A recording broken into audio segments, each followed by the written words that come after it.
A growing number of countries on Saturday rejected Israel's recognition of Somalia's breakaway region of Somaliland as an independent nation a day earlier, the first by any country in more than 30 years. Israel became the first country to formally recognize the self-declared Republic of Somaliland as an independent and sovereign state. On Friday, Prime Minister Benjamin Netanyahu said Israel would seek immediate cooperation with Somaliland in agriculture, health, technology and the economy.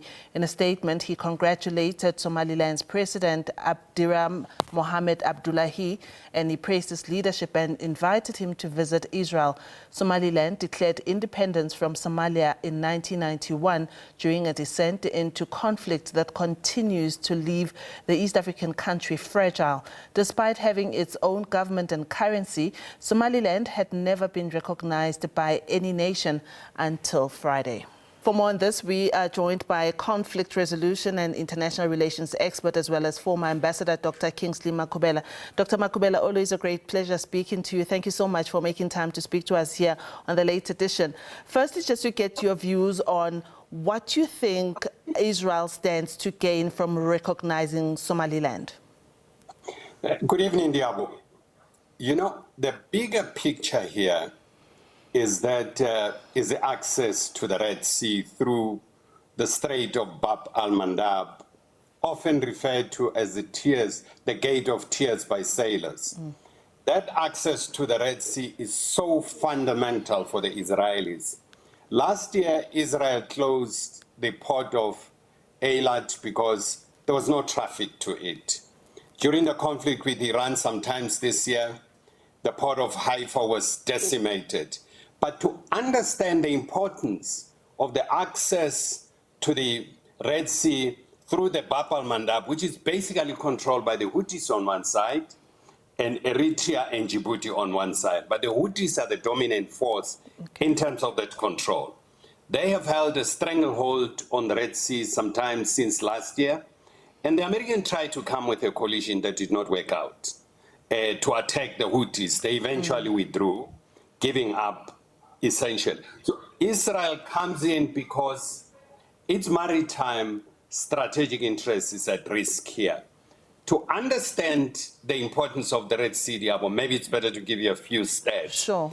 88 million barrels per day used to transit through the strait. And it carries about 380 million tons of cargo. It carries about 21% of the European refined oil, and 13% of crude oil globally goes through the Red Sea. Yeah. Now, with the Strait of Bab al-Mandab on one side and the Strait of Hormuz controlled by the Iranians on the other side, it's created a choking point. And the Israelis thought, in my own view, the way out of this is to recognize Somaliland. And by recognizing Somaliland, they'll then position themselves within the strategic port of Berbera, which is in Somaliland. Yeah. That's where this issue is. And no one is talking about the bigger picture. Yeah. So the Israelis are looking to have easy access to the Gulf of Aden and to even attack the Houthis in Yemen. How then, Dr. Makhubela, do you think this recognition is going to reshape power dynamics, especially between the African continent and the Middle East? You know, it will raise further tension, Diabo. You recall about 2 years ago, the chair of the commission came up with a very bizarre, the Commission of the African Union, came up with a very bizarre arrangement that gave Israel the observer status at the AU. It will further fragment the AU, even though the AU has come out with a statement now condemning Israeli recognition. Yes. But at the heart of that is the division within the AU. There's no definite position of how to handle the relations with Israel. Israel is looking at a very bigger picture. How do we get affected as South Africa? Since this problem in the Red Sea, there's been a diversion of ships through the Cape of Good Hope. And Israel is not comfortable with that. You recall, Diabo, that the Israeli Prime Minister said South Africa would pay a heavy price for recognition of or taking the case to the ICJ. So there are bigger global dynamics that are at play here that we got to be very careful even as South Africa, even as the African Union.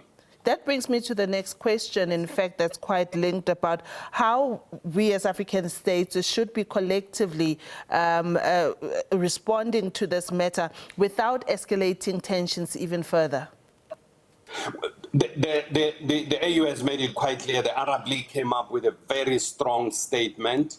But I must tell you, within the Arab League countries, there are countries that are looking at really decimating the Houthis and opening up the Strait of Bab al-Mandab, which is basically 32 kilometers wide, Diabo.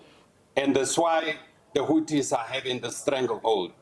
But I'm not sure if Africa is united in terms of dealing with this recognition by Israel, which really creates a huge problem and it sets a different precedent. There's already a conflict between Somaliland and the self-autonomous area of Puntland, the port of Bosaso, which is much more advanced than the Berbera port, that I think the Israelis are also eyeing that. So you may see intense conflict between Somalilanders and the Puntlanders, which may increase. All of them, they come from the same family clan, Diabo, the Samal. It's then broken down in different clans and sub-clans that go to patrilineal definition of groups. Yeah. Now, Dr. Makhubela, given your extensive work on Africa and Asia and global South relations, what long-term diplomatic strategy would you advise for African countries, particularly to protect their integrity, while also engaging these powers like Israel? Well, the only strategy that is available for Africa now is to persuade Somaliland to rescind on this idea of declaring independence from Somalia. Because, I mean, they have the Isaac clan, but the dominant part of the Isaac clan are in the greater part of Somalia, not in Somaliland. So it's quite a bizarre arrangement, but it requires very concerted diplomatic effort. We haven't seen any for many years, Diabo, that try to persuade Somalilanders to desist from this unilateral declaration of independence from Somalia, which then create a big precedent and a problem for that part of the Horn of Africa. Yeah. Dr. Makhubela, thank you so much for your time. You've given us a clear understanding, particularly of the history of what's happening and what Israel stands to gain. We thank you for that. We've been joined by conflict resolution and international relations expert, as well as former Ambassador Dr. Kingsley Makhubela.